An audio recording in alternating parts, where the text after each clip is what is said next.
What are you talking about? Yeah, the character is based on me, but these are situations that did not occur. They're completely fabricated. Richie and Shane are not playing Richie and Shane. They're playing an amalgam of all my friends that I've had throughout the years. These are situations that did not occur, but were constructed to hopefully more effectively tell the story. So you're saying that you didn't really shoot people with paintballs? No, not on the strip.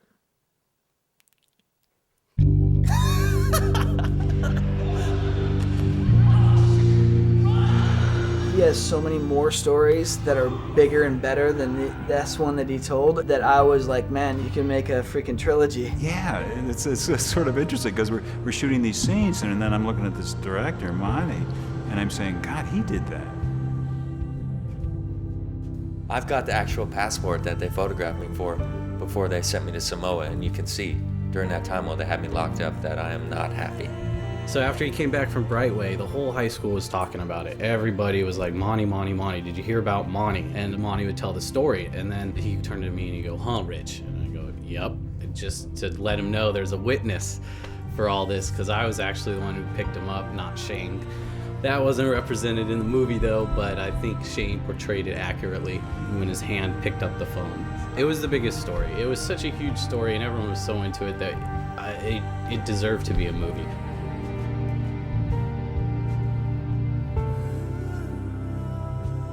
You were living with Shane, Yeah, I was living with Shane at the time, working at Wild Bill's. We both worked at Wild Bill's. That's a theater my dad owned. And we'd have to dress up in cowboy hats and serve fried chicken and corn. It was like a themed restaurant. Once he got that job, that really inspired him to start writing this movie. He's like, I'm not gonna be serving fried chicken.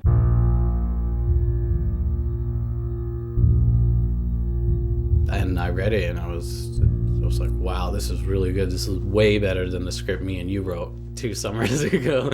You've been practicing. Yeah, that was quite a script. Yeah, he did. He wrote a script that was something about snowboarding or something, extreme risks or something that was just brutal. You got to go through that though. I had never stepped foot on a film set of any kind. I had watched countless making-ofs and read a whole lot of books on filmmaking, but I did not have any on-set experience. I had the most experience out of the crew, yeah. The Scarface, of course. No experience. And Monty had never walked on a movie set. He never even made like a 5-minute home movie, I don't think. I had nothing to show for myself as a filmmaker. All I had was my enthusiasm for the project and college report cards. I just trusted him. He was just so earnest. He was looking me right in the eye, and I liked that. I keep thinking of Judy Garland and Mickey Rooney. Hey, you want to do a play? Okay. Got any kids? Okay. Got a barn? Let's go do it. I had no prior filmmaking history to show for myself. I couldn't say, hey, look, I directed this film, or hey, look, I acted in this film. I had nothing. Zilch. Not a thing. But Tommy believed I could do it. I thought it was too many hats, no doubt about it. And but he was beyond adamant. I met with Shane and Monty in Santa Monica, and that was where the first interview was. What was your impression? My impression was that I thought they were going to go surfing after the interview. You're always going to be skeptical or leery of a first-time director who wants to put themselves in it, star in his own film about his life story. what really happened to them in life. Performing in this, directing this, writing this, I mean, that's something even Clint Eastwood says is difficult. So there was that little stigma, but that was, overridden by how great the script was. But no one knew if he could act. At first, it was just write and direct. The starring came actually later in the game. Really? It did. And writing and direct, the whole situation made me nervous. You have this description of dropping the pen and all of that. I'm going to do all of that. Wonderful. Yeah.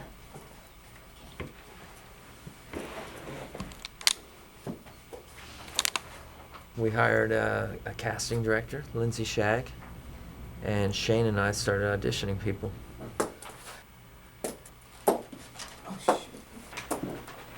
Oh, a lot of them. We saw hundreds of people over the course of about 6 weeks. I wanted to see everybody. I wanted to actually audition for every role. I know, dude. It's rock. I'm shy! I just remember it being like a big comedy session in there when I was in there with them. Oh, good shot! Paint! Ron, it's paint. It's just paint. Motherfuckers. I was playing Monty in the auditions. Andrew, wait up! And I didn't say it until now, but I was actually learning the lines best as I possibly could. Hopefully it set off a spark in Monty's head for me to play him. And you know, then he told me not to act so much because it's giving him ideas that he didn't want stuck in his head when he's playing the character. And he wanted it all totally organic. I'm like, oh, well, there that goes.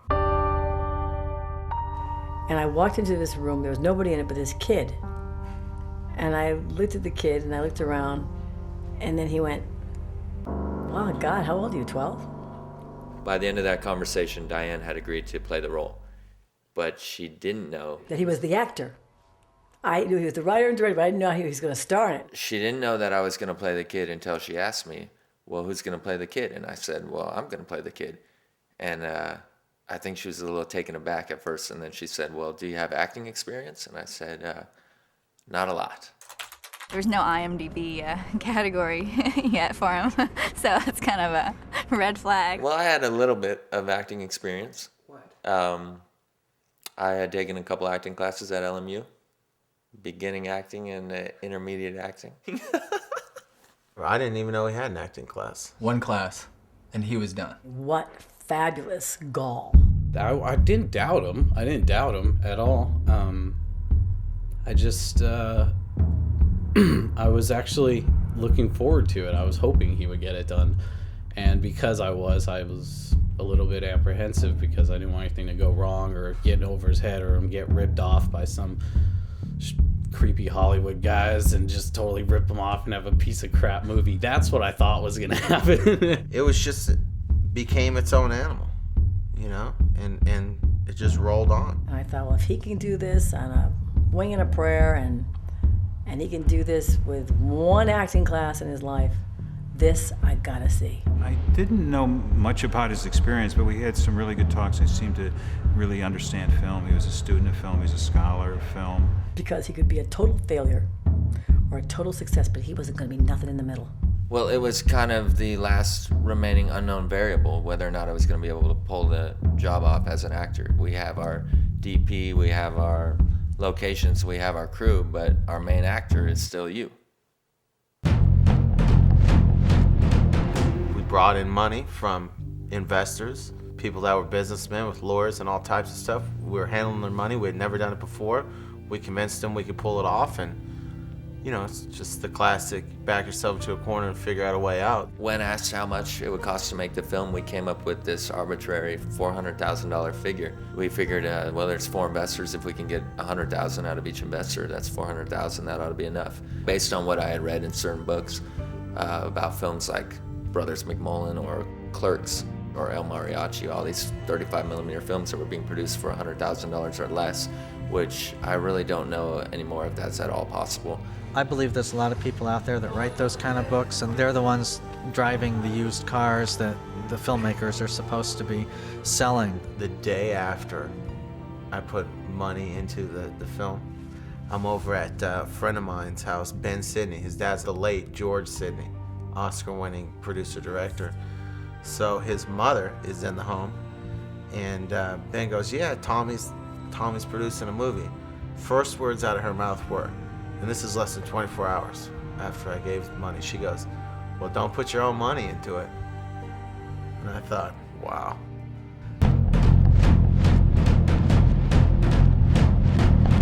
I remember getting up at 5 a.m. that first day of shooting and getting dressed and driving to the location where we were going to shoot and going past the guard gate and driving onto the mental hospital grounds and just seeing trucks, all these giant trucks.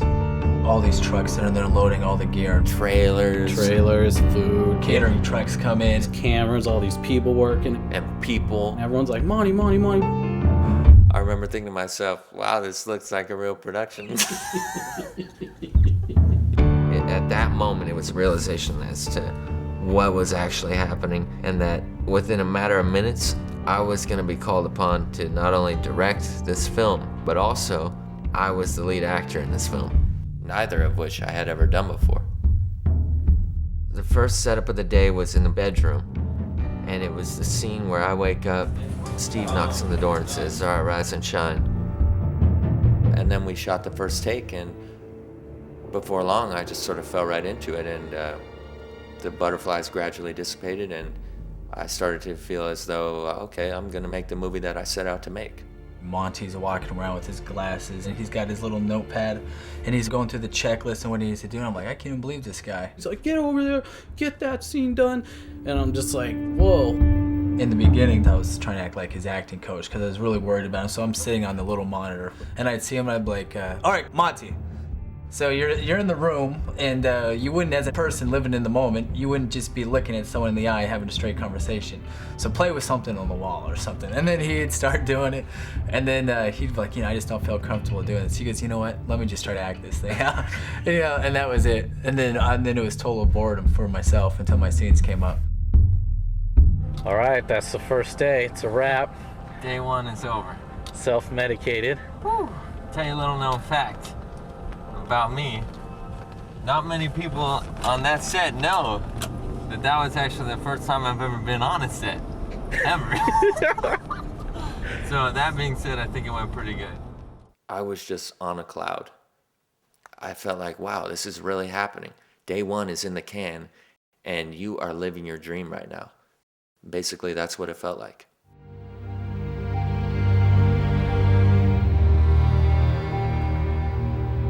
Certainly, I was never treated with outright disrespect, but I did notice that I wasn't treated in the way that one would imagine the director of a film set ought to be treated, which is understandable because I assume that in their mind I had to prove my worth before I was going to be treated as a director. Action!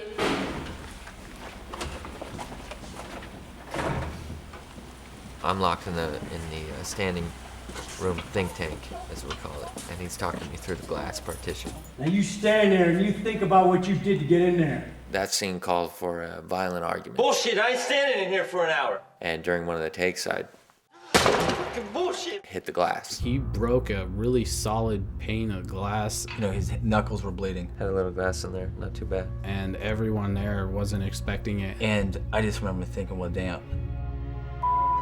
That's the shot, baby. The crew sort of, there was a sense that he's tapping into something real and to watch out. And that marked a turning point in the way that I was viewed by a lot of the people on the crew for some reason.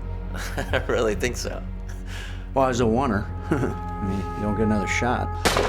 Bullshit, man. There's a point where those people that are working for you and they're around you, you really got to let them know that you're not screwing around here. And he also had another scene where Olo takes him down. She's like, get off of me, get off of me. And he just went all out, and they're like, okay, cut.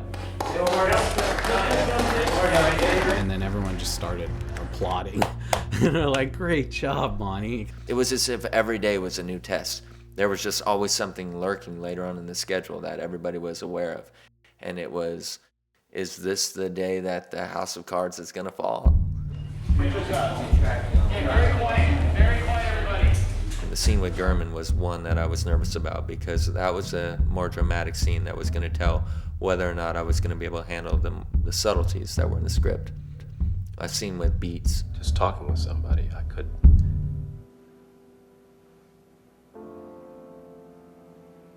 Okay. It's really a challenge for an actor to pull off a scene like that, and there was a lot riding on it. But after the first couple takes, we sort of fell into it.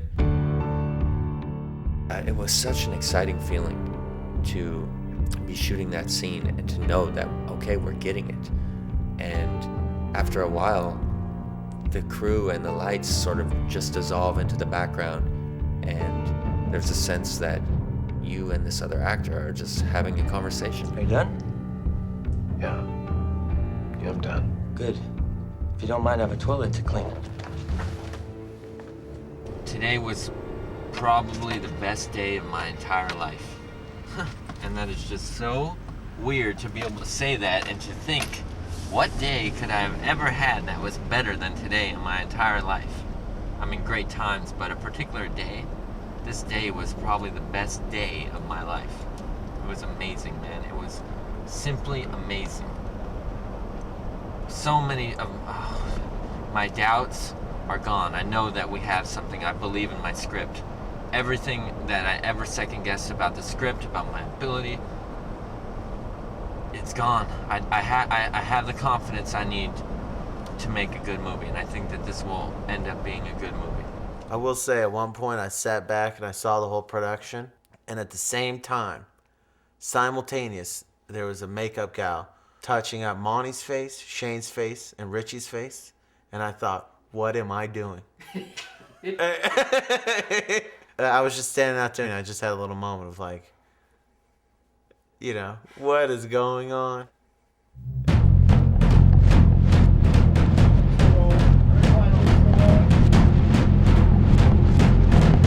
Michael Bowen was my first choice for Dan. I had seen him in Magnolia, where he plays a little game show kid's father, and he just has that quality about him where I just knew he'd be perfect for Dan. So we set a meeting, and he never showed up to the meeting.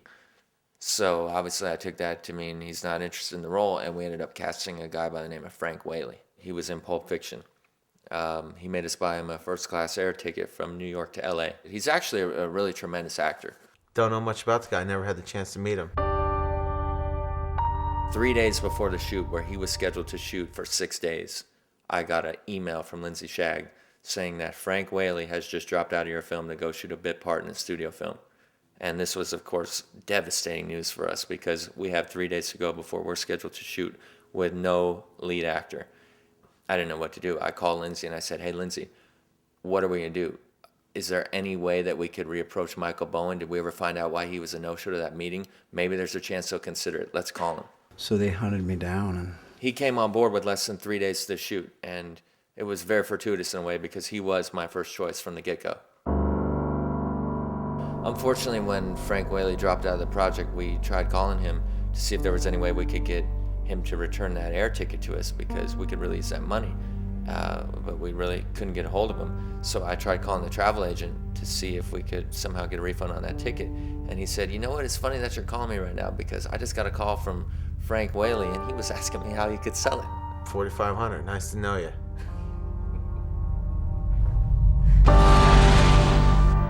Loved Michael Bowen. Every take that I would have from him, there'd all be some little nuance that he would do that was always really awesome. Take 1 through take 10. It's always going to be different in a very minute way, but it is always going to be solid. Dan, the character I play, is very tightly wound. Fuck! Fuck, bitch, shit!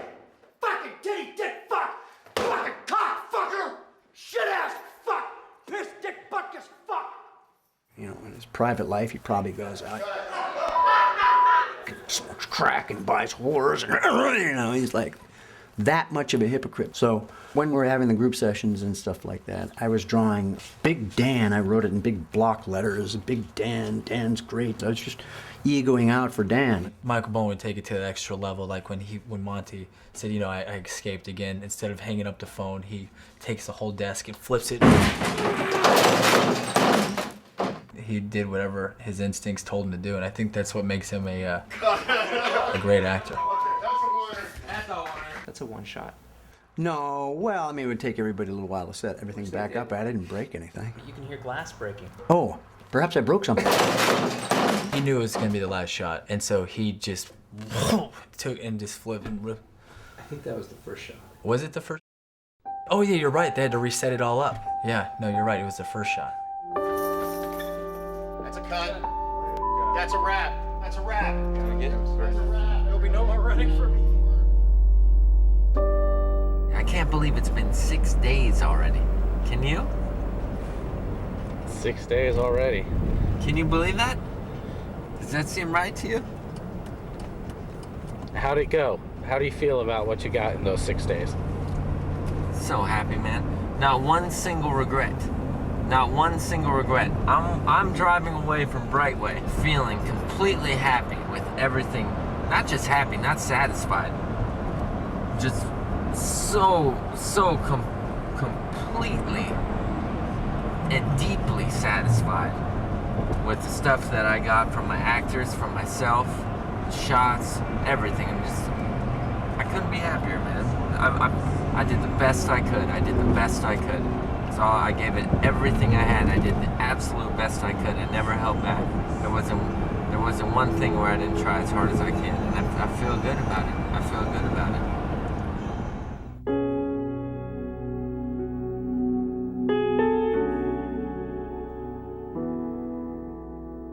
So we show up to Bonanza High School, my old high school, which I happened to be expelled from, and the principal is there to greet us, and we're walking through the hallways with my film crew in tow, and the principal is getting so excited about the idea, and he's saying, what about this classroom? Look at that wallpaper. Or how about the science lab? Wouldn't that be great? Look at all these fish tanks. And it was just such a night and day difference from the last time I was on that campus, where they told me, okay, we're gonna let you take your finals, but you can't take them during the week. You're gonna have to come here on a Saturday and take them when no one's around. It's pretty cool to go back and have that kind of homecoming.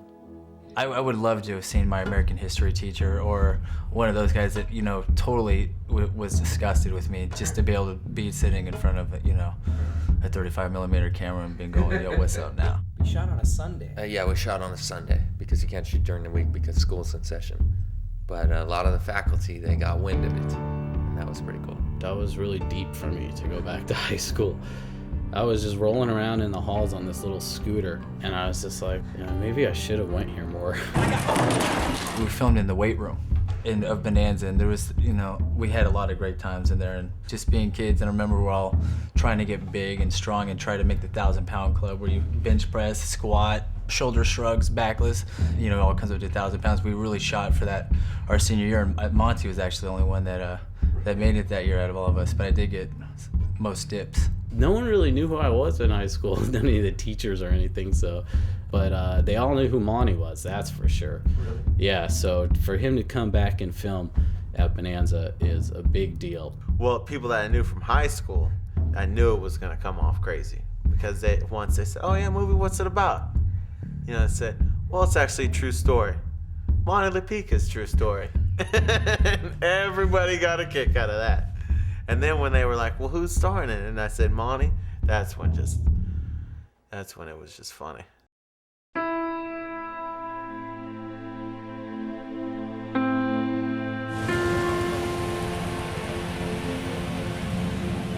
That was the coolest night, I think, ever. That was a pretty big experience for an independent movie. We had the vehicle that the characters were driving on top of a trailer. And we had our lighting, we had a dolly. It was like a party, it was like a float. We were going up and down the strip, and it was like our party. And every time we stopped at a red light, people would come up and talk to us. Did you see how big those crowds were? There'd be these huge crowds because there's this trailer and all these lights on this camera, and they look and be like, who is that? Who will be in it? These group of teenagers drove by, and they're like, who's in the car? Who's in the car? This girl looks into the car, and she goes, oh my gosh! It's the Dell guy! And they go, what's up, Dell guy? Everyone totally thought that he was the guy from the Dell commercials in a movie. Where's a lighter? Got a lighter? See that girl who flashed her breast? Yeah, that happened a bunch of times. Breasts. We saw some breasts. Yeah, I was looking the other way, but I heard that some women were flashing us. Yeah, exactly. Taste of the sweet life. Because for all they knew, we were some big studio movie. Excellent, excellent. Holy shit. Wonderful, wonderful, wonderful.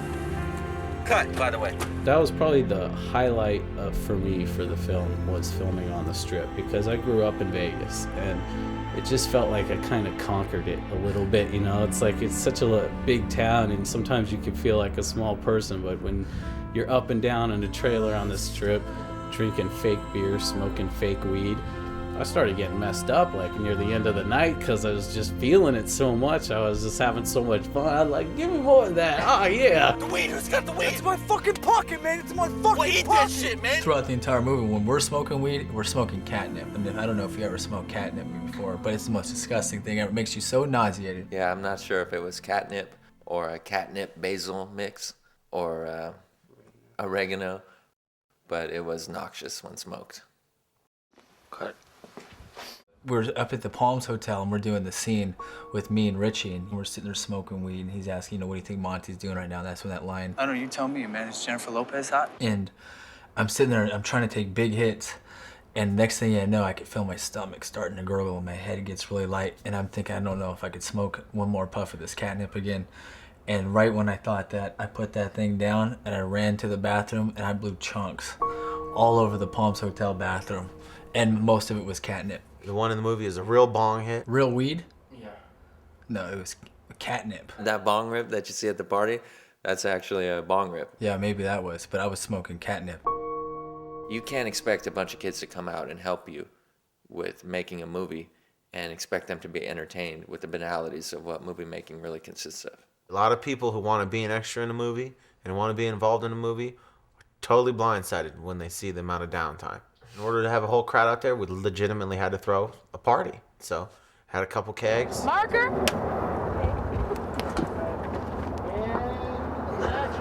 14, 15, 16. Oh, the keg stands were real. Those were real keg stands. And he gets pissed at me later on because he puts me on a keg stand and I'm drinking beer. Next thing you know, I'm half intoxicated trying to do my scene. And we're all just looking it up at this fucking thing, and we're just like... Cause he's really drunk there. He's going, this is total bullshit. You have your whole monologue coming up next. There was a point where we needed Shane on set for lighting or something, briefly. But he would not give up his place in the keg line.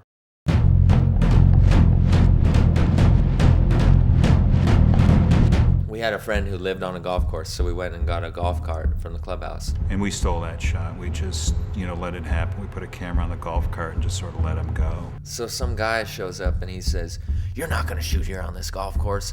And he physically tries to remove the key from the ignition, and he and I are struggling. Yeah, the security came in and they asked Monty to leave, and Monty goes, "Action, action!" If I recall correctly, that's where he backed up and hit the tree. Slammed into a tree.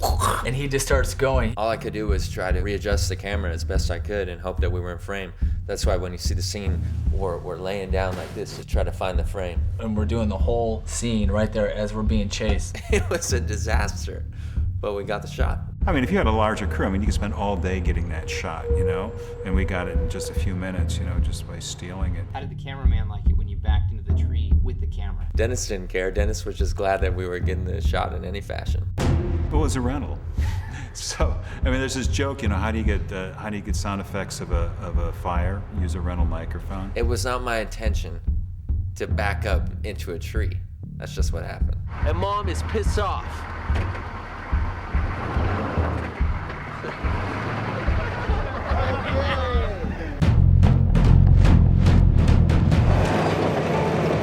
Even I look at the scene and I sort of forget that the truck wasn't moving. It's called poor man's process. Poor man's process. Poor man's process. I didn't invent that term. I can't remember that night. I know we were sitting still and people were moving the van. You shoot with the car stopped, and you employ lighting tricks. He put a string of Christmas lights. In the deep background out of focus so that it would look like a cityscape and 20 miles away down the road. And the camera was on a dolly in front of the truck going back and forth so there'd be some kind of motion. People running by with bushes.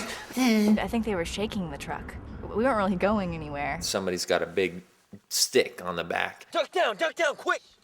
And they're rocking the truck back and forth to make it appear as if the truck is bouncing along down a dirt road. And I'm like, "Andrew, slow down. You don't have to go so fast." It's really the only way to do a scene like this because it's off-road and it'd be tough to actually shoot it off. Remember how in those old movies they consistently had the actors like shimmy the wheel left to right? That no longer you do that, huh? Yeah, we do.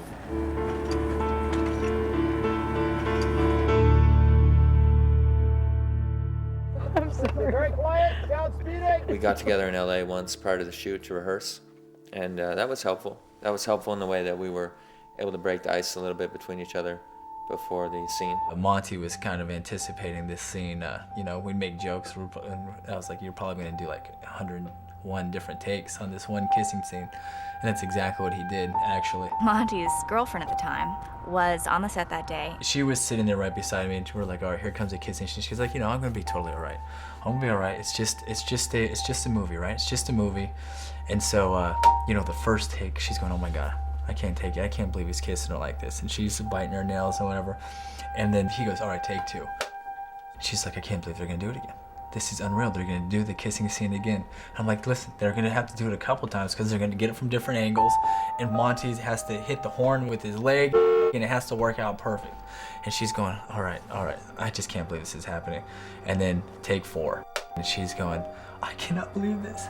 He's gonna kiss her again. With every take, with every of the 18 or more takes, got more and more hysterical. Take 16 comes along and she's around the corner and she's going, that bastard! Physically bawling, this close to the monitor, watching each take. I pulled up during that scene, and somebody, believe it might have been Richie. His girlfriend was crying. Told me that Monty was like on his 14th take with his kissing scene, and that his girlfriend is hysterically crying in the back of a truck. That's within the first minute of me stepping out of my car. It was terrible. It was unfortunate. Monty's like, come on, babe. You know, it's just the movies. It's just acting. There's no passion there. It's just acting. If I hadn't had the experience on sets and knowing what kissing scenes were like and how they're not really, you know, it's not a romantic environment. It's not like, you know, you walk off holding hands after the scene's done and go make love somewhere. You know, you don't do that. It's not how it is. That was the longest scene I've ever seen in a movie, to shoot that one scene. I mean, he kissed her again and again and again. By the end of the whole thing, everyone's like, another take. Oh, yeah, interesting one to keep doing takes on there, Monty. I tried to calm her down and tell her it was just acting, and then went over and saw the final like 10 takes. We did shoot a lot of that, but you know, I have to admit I support him on that. I mean, I think it's what the scene needed, and we just really had to get it right. I think he milked the shit out of that situation. Those scenes, it's not a TV movie, you know, we wanted to really, you know, get it. Let's just say if there are 20 takes, let's just say 4 probably shouldn't have been taken. We'll give him credit for 16.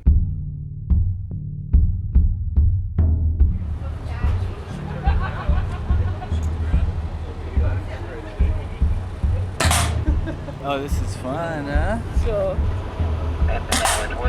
We made these cardboard cutouts that we fashioned into chest plates, and we fired paintballs at them as they were walking down the strip. Saying that you fashioned cardboard breastplates is a little elaborate. Well, what would you call it then? I would call it shoving cardboard in their pants. Well, you say shoving cardboard, I say fashioning chest plates. All right, good. All right, action. No one got hurt. Someone had a well? Yeah. What hit? You hit him. Oh! Shane missed. He had a big welt right here, and I'm like, I'm sorry, man. I'm gonna get you this next time. Just told people to trust us. I don't want to have at least one, before we hurt that kid, because the odds of you hitting that is slim. They just trusted that we were gonna hit that cardboard. That it wasn't gonna hurt. Oh, it's painful, especially in the cold. It stings. What's it like getting shot with one of those paintball things? Sucked balls. But those guys were cool, and we gave them an extra $20 since they were taking paintballs to the chest. But as long as you hit the chest plate, there's no pain. So,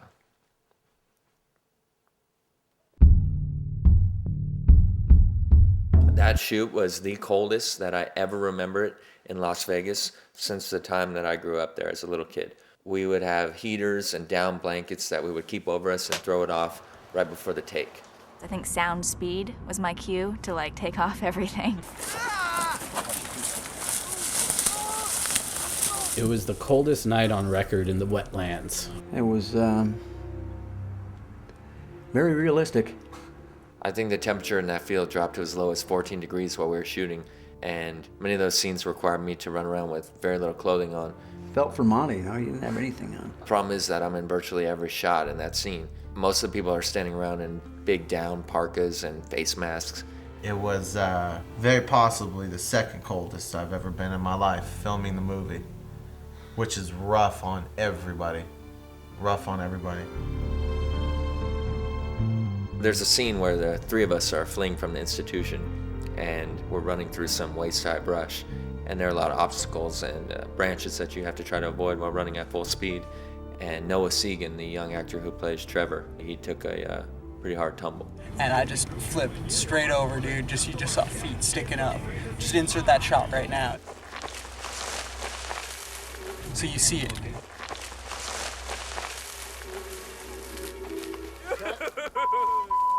Are you okay there, Trevor? Didn't see that big of a deal. You know, if you really hurt, you know, he sprung right up.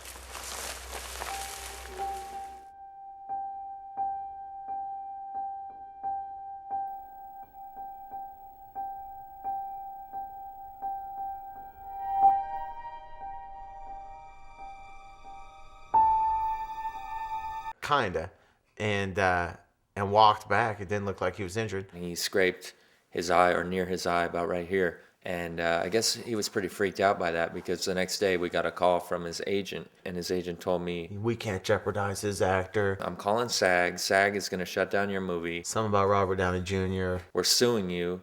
You're never going to work in Hollywood again, and you are finished." Oh, give me a break. Are you serious? That presented a major problem, because we still needed Noah to run through the brush for all the remainder of the running through the brush sequence. First of all, how did his agent find out? We had to beg the guy. Beg the guy. I had to promise him that Noah would not run through any more brush, and that the remaining shots in the sequence would not depict Noah running through brush of any height. Did he run in brush? I think one time we ended up compromising, and he agreed to jog through some ankle-high dirt. I remember Monty liking how Aaron gets slammed on the ground.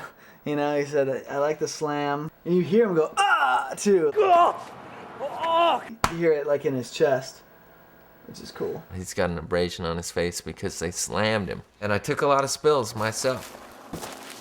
Luckily, I didn't hurt myself or scratch my face, but I think all of us who were running through the brush took a lot of spills.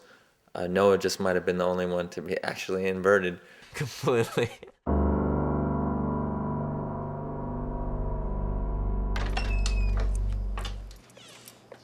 All the scenes in Andrew's home were shot in my real home that I grew up in Las Vegas. Why not the perfect location? Why reconstitute it in a studio? You got it right there. Yeah, we shot all Monty's scenes in his real bedroom, which was kind of a hoot, you know? Yep, that's the bedroom I grew up in. Is that your rabbit with antlers? No. So that helped me, because looking around the room, it was so, no set designer could have put that together. Just the innuendo, or the doll, or the toy, or the picture, or the night table, and I remember there were so many remotes. So that says to me, I'm in bed a lot, I watch a lot of TV, I watch a lot of stuff. Just save it, okay? You low-life junkie. Don't you talk to me like that. I found the situations scary and volatile because I felt it was the kind of mother I could have been. Andrew, I am not taking any drugs. Without divine intervention, I would have become that mother, and my child would have been like that. So I found it a wonderful exercise of what might have been. She asked to put something in the box so she could actually respond to it, and he didn't tell her what he was going to put in there, and he put a freaking Glock in there. Yeah. She was actually opening up and looking at a real weapon. So. You're kidding? No, it's real. Why did he have a Glock? Okay, bye. Wow, I think he actually went to I school wish with I could those answer ones. that. We're getting ready for a scene where she just has emotionally lost it. The lights were already set up, and I walked by the room, and she was curled up in a ball, crying. And this is legitimately 10 minutes before we're gonna start filming. And I just thought, wow, I've never seen that type of preparation. I wonder what she was, pulling up into her mind. I felt the heart of a woman in grief and a woman in guilt, whatever the source of that guilt is. And that's why she can overlook things. And somewhere this mother lost her authority because he doesn't respect her, doesn't pay attention. So when she speaks, he just blows her on by because she has no real authority. Don't you walk away from me when I'm talking to you! Andrew! Then I take my pills because I'm trying to ease the pain of all those things. Even though she had worked with some of the true giants in the movie business, like Clint Eastwood and Michael Mann, never once did she treat me as anything less than her director. And I really appreciated that. And I know she did buy like everybody food one day because we were having a rough day, and craft services was slipping, and she hooked up like a ton of food. The crew always has to have the best food, the best of everything, because they work so hard. They need some hope. Anyway, what were we just talking about? I remember Jessica Steinberg's ass. How nice is that thing? Yeah, that thing. I'll tell you, the people around him were diamonds. They were just amazing. So if he has that kind of ability to attract those kinds of people, he's halfway home. I was basically getting absolutely frustrated. Like, I was extremely happy for him at the same point, but I still have my own little universe that needs to be taken care of. And I wanted to be on front of that camera, and I wanted to be acting those scenes, and I'm seeing him, you know, getting applauded, you know, and doing one scene after another. I'm like, you know, he's doing a great job. But when am I going to get up? This is getting crazy. And then, because we weren't on the payroll. What'd you pay him? SAG scale. Really? Yeah. Although they didn't get the money. He would call me in the beginning of the shoot, so I'm there all day long. I would say just hang around. I might need you in a shot, but I'm not sure. And they put up with a lot. They really did. But as, you know, the days went on, I was like, you know what? I started making prank calls. I was doing anything I could to entertain myself on the set. What do you need, sir? Well, I'm with the crew of Self-Medicated, and I'm staying in the hotel there. My name's Okay. And because I'm on location, I really can't run to a store right now. If you could please just set in 14 bottles of Vaseline. 13 bottles of Vaseline? Anything that can be used as a lube. He's like, well, we might need your head in this scene later, so could you hang around? I'm like, all right, it's 5 in the morning though, and I really want to go, so can you do this, my scene first? He's like, sure, no problem. Couldn't do it. He's like, all right, you have to be in this car, we're gonna film this other scene, and we can't see your head in this scene, so just keep your head down, I don't want to see you, and then we're gonna film the scene, and then you put your head up. I'm like, all right. And it's this scene called The Swerve. And it's when the car swerves to the left and then comes back or something. Monty had to get that scene perfect, and it's 5:30 in the morning, and I'm trying to sleep in the back of the car, but it keeps swerving, and all I want to do is go to bed, and I'm not even in this stupid scene to begin with, and I'm like, why am I here? Every other actor's home. Shane left an hour ago, and finally Monty's like, all right, you can leave, we're not going to do your scene. And I'm like, oh, man, the swerve. That was my breaking point. I asked a lot of all my friends. I had so much invested in this movie emotionally, and I had put in so much work that I had a very single-minded objective, and that was I was going to finish the film. So we are seeing the money run out, and we are seeing the money go to things that really aren't relevant to finishing the movie. The crew always has to have the best food. Sure, but I think a movie with a budget of this size should not be spending upwards of $10,000 a week on catering. The food budget for the whole production was like 13, 14 grand. What are we getting served up today? 1 o'clock. 1 o'clock chicken enchiladas, huh? So, you know, I just did a quick amount of math, and I figured, you know, we're gonna be at like 50 grand in food when we have 13 grand. We just, you know, the first bill I look at, we're done. Put it this way, we shot in Vegas, but the catering company that we hired was brought from LA to Vegas, which to me is absurd. In retrospect, I brought it up to him, and his answer, if you can believe it, was he sat there and he goes, it'll all weigh out. And I just thought, oh no. I just couldn't believe how loose he was with the budget. It was shocking. First of all, he overloaded us on crew. That's a fact. Really? Too big a crew? Without question. No, not enormous. We had an adequate crew. Yeah, we had maybe 4 electricians, 4 grips, 3 or 4 guys in the camera department, a couple people in wardrobe, a couple people in makeup, art direction, props. Always there was some guys, two dudes, telling tales around a heater. Things just started to fall apart. You know, one thing, not necessarily, you know, the wheels didn't fall off or anything, just small stuff here and there. So we lost our production supervisor. We lost our costume assistant. Our costume supervisor had been missing in action for several weeks. One day she just didn't come back anymore. Where'd she go? I don't know. And I still don't know. Well, things thinned out, I noticed that. Oh, there were fewer crew. No one I knew from before was there. So Richie took over for costume. At that point, I knew the movie was in trouble, because who in their right mind would have me as wardrobe? When I went into the trailer, I'm not kidding, I literally saw a large pile of clothes. At some point, the wardrobe changed from being a meticulously organized rack system to a giant pile of clothes in the corner of a trailer. 100 articles of clothing. About 3.5 feet tall. In a corner. Probably not the best way to manage wardrobe. That system was delivered to me. That's how it came. Really? Maybe the costume girl quit. So someone will come in and they'll say, scene 87, and then I'll come and I'll look in this book right here for scene 80, whatever, and then look at the picture. And then through this picture, I have to find the article of clothing in this mess right here. God, it was just a needle in a haystack. I remember I'd have to find something and I'd search 15 minutes and I'm like, it's not here. It's gone. I can't find it. And then it'd be inside a jacket pocket. No, I didn't care, as long as Richie picked the right costume for the scene. And I mixed up a green and red striped white collared with a red and blue striped white collar, and these pinstripes were like this big, and I just was frantic and I needed to get it for the scene, and I was like, Monty, and I ran out there and they already shot the scene. I was like, no, he's got the wrong pinstripe on.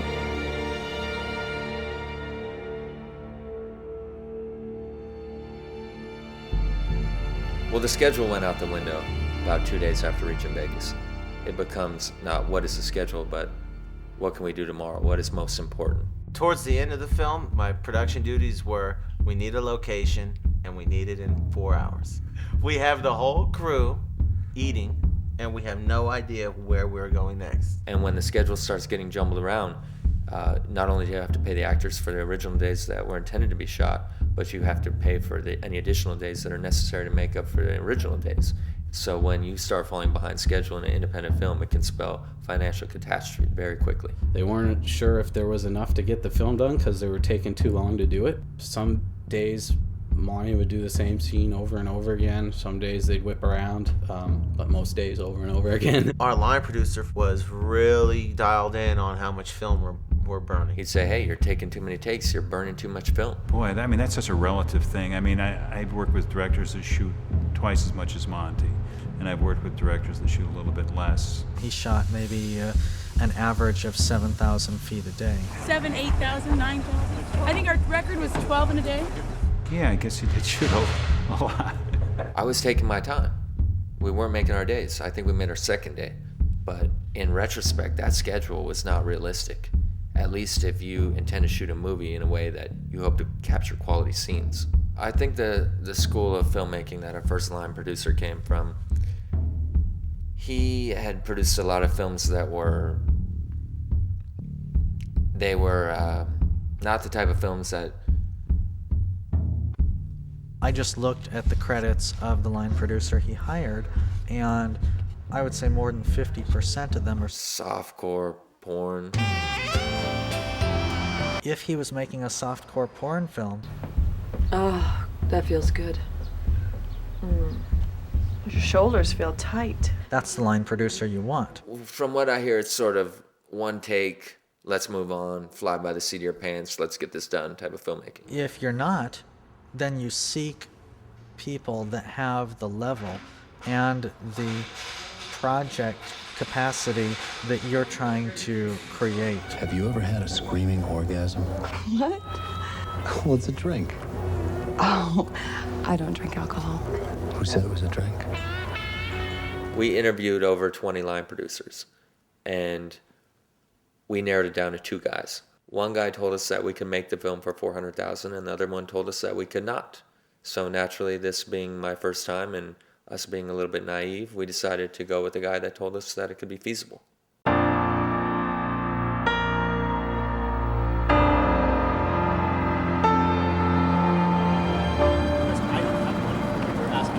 I have per diem today. I told you on the phone that I had everybody's per diem. So they're today. asking me for it. I don't have it, so they're asking you for it. You guys are the bosses. I'm not the boss. I don't control the money. I was approached by the boom operator, and he told me, listen, I want to be paid now, not 5 minutes from now, not tomorrow, not next week. I want to be paid now, or I'm walking off the set. Here I'm coming from. Your last check's good. Let me ask you. Here, is every check clear? Yes. Here I'm coming from. Your checks are going to keep. First of all, I'm getting ready for a day of shooting, and I really don't have time for this right now. But tell me, when has anybody on this crew not been paid in full as promised? It's the last production hour. What they do is they give you the first 2 weeks, everything's happy, and then on the last one, they don't give it to you. So I asked him, why this aggressive stance? Why this confrontation over money when all you guys have been paid on schedule every time as promised? And he says, well, the line producer's telling me that you guys don't have any more money and nobody's getting paid. Oh, really? Well, that's a problem. Who says that? Why would you tell anyone that? When we had paid them every single check. So I'm going to talk to the line producer about that right now. And I thought he was going to beat the shit out of him right there, and I was going to get my little punch in like I usually do. Monty is a very kind and gentle person, but he has this threshold that you can't, if you cross it. He snaps. We already anticipated that it was not going to be a pretty situation, but he handled it better than I thought.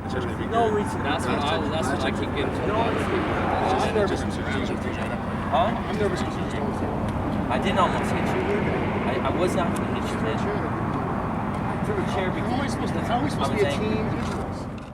Did you raise a chair to his head? No, I did not. I did not raise a chair to his head. I did not raise a chair to his head.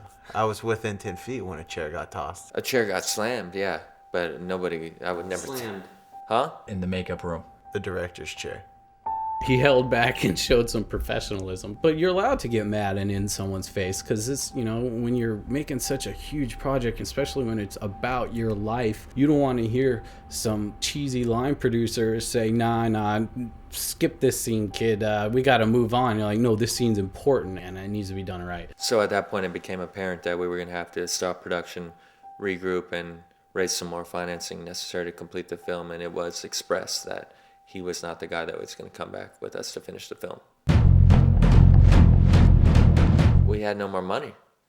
I think that when we eventually started shooting again, we went from a crew comprised of about 40 people to 6.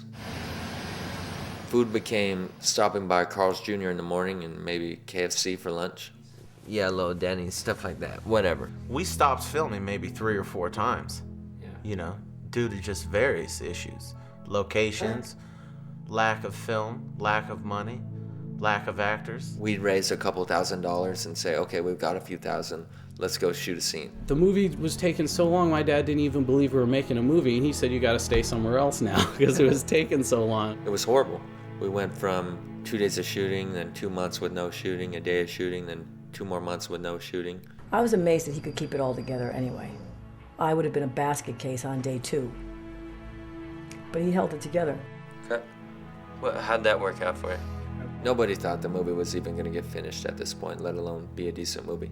Never thought it would get finished. Not for a minute. No. You know, Monty's just so self-propelled. I mean, you know he's going to finish that movie. I went into a state of depression for about a month or so because I just so desperately wanted to finish this movie, and it appeared like I never would. No, high energy all the time. I never saw any depression. Despite the very tumultuous atmosphere that we eventually descended into, Dennis was our one constant, and he remained steadfast. It could be 5 in the morning, and I'm complaining, I barely got any sleep, or blah, blah, blah, and Dennis is like, just no problem. Works right up until 6 in the morning, wants to get that last shot, always trying to go for more. He was just a constant stabilizing force, and, you know, if Monty was off dealing with some drama, Dennis would give me a little something that would be good for camera. I found him a calming factor on the set, and he calmed Monty down. Because Monty would get, well, of course, because he has to play a very emotional scene. So here's the actor moving into that place of that reality. Then it has to be the other guy who's organizing. Huh? Okay, let's just grab a shot. Is he lit? Keeping a cool head, rallying the troops, feeding the crew. But it's kind of funny watching a guy balling in the scene and then right after going, how was that one? Cut. He's up here about to play this, and he's thinking. And cut. Now we just need to close it. So it bleeds. So he had this great director of photography. What do you think? We got it? That was terrific. Yeah, I thought we Dennis has like a strong ballast. If you push him over, he right sides up. I don't know if there's any more chaos in this than any other show. If there was chaos, it didn't get in my way. And Monty as well. We just worked as a team.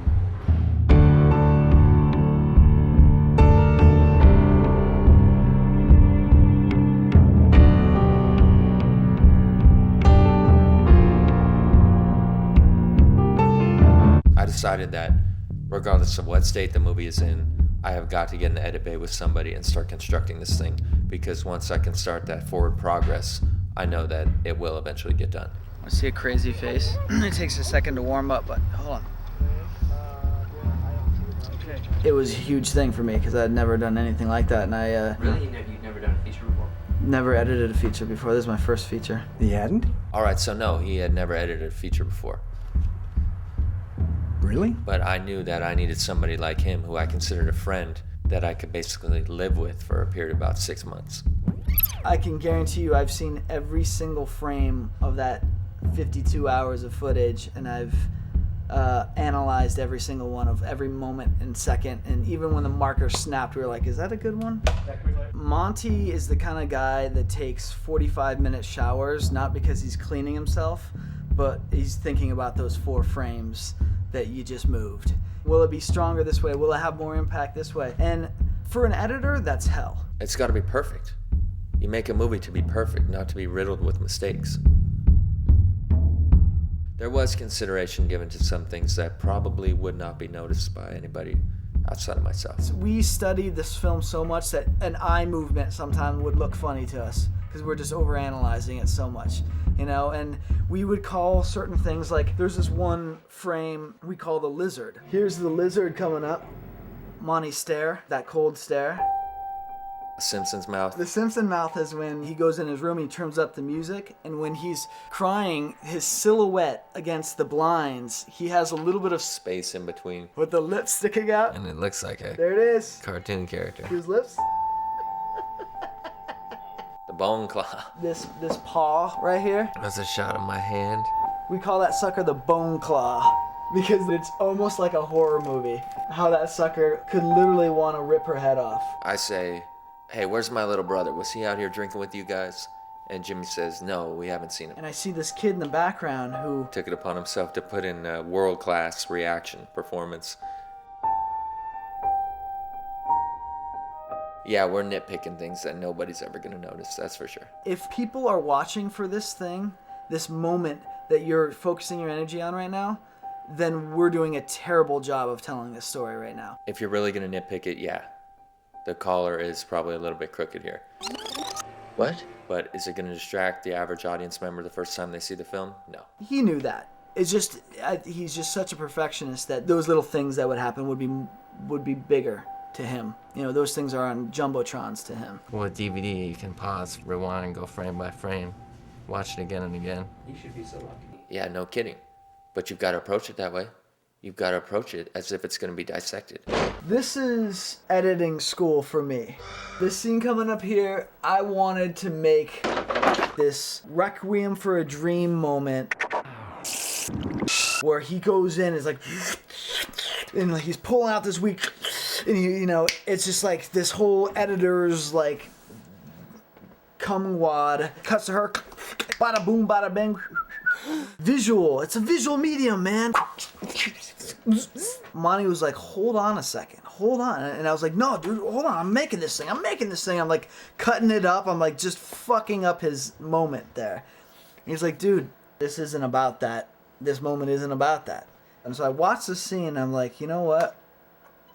This could be a really cool moment. I found this Insider from the movie Insider, this track of this like solo piano playing in a concert hall. Put it on that scene and it was just so deep when we heard that solo piano playing over the mom doing drugs and him smoking weed.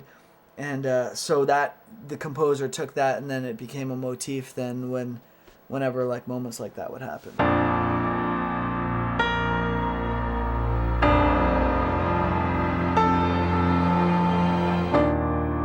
There was some temp score on there, and it was a good point of reference, you know.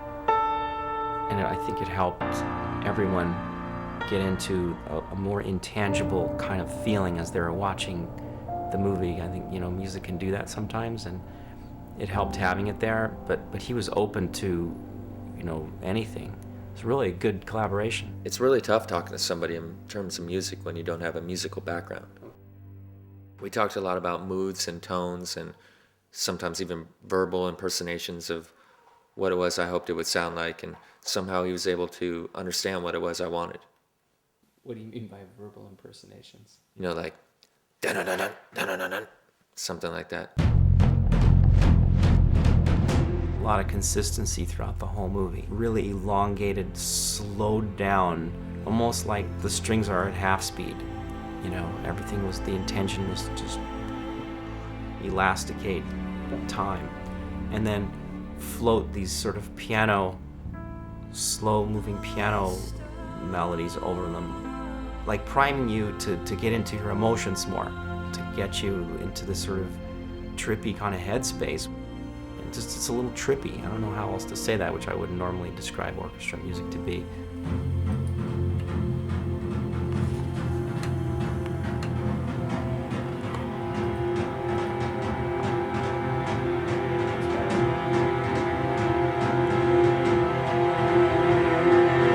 Okay, you want to know what that is? That's a monitor. It looks like a monitor. Yeah, but that orchestra's in Prague.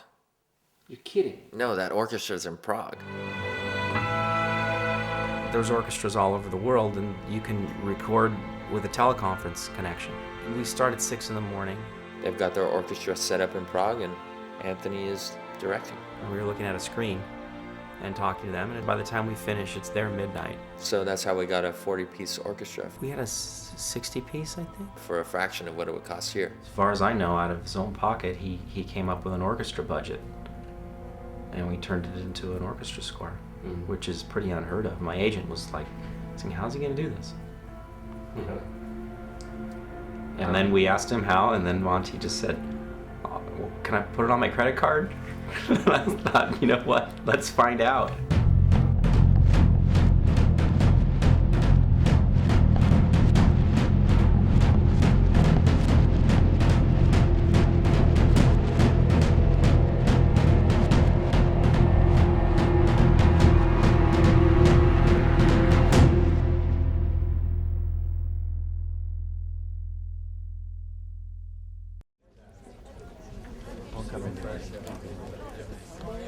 We go in there and, you know, sit down, and all our friends. I mean, that was like I'll never have a high school reunion because I didn't graduate high school. But that was like my high school reunion. Only for the biggest events can you get all your friends back together in town, and this was a big event. Everybody who was there I think they were just really proud of us, you know. They didn't expect to see a well-made film, because why would you? I was prepared to lie and say that I liked the movie, but I wasn't prepared to tell the truth and say I liked the movie. I was like, wow, that kind of caught me off guard. And I'm watching it with my wife, who's really objective, and we're both crying because this guy's coming from the heart. I was absolutely stunned. How wonderful it was, how great the acting was, how fabulous the relationship with the boys was, how good he is. That night was just incredible in so many different ways.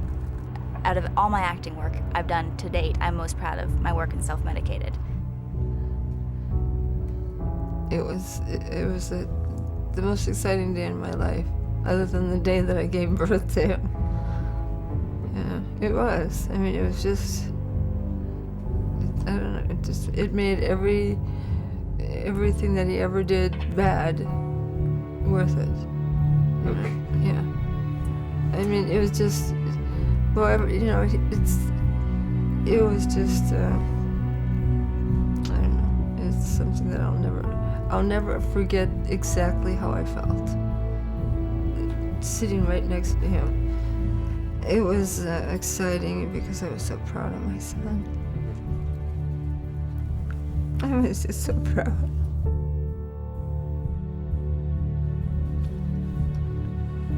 And that's all a mom wants.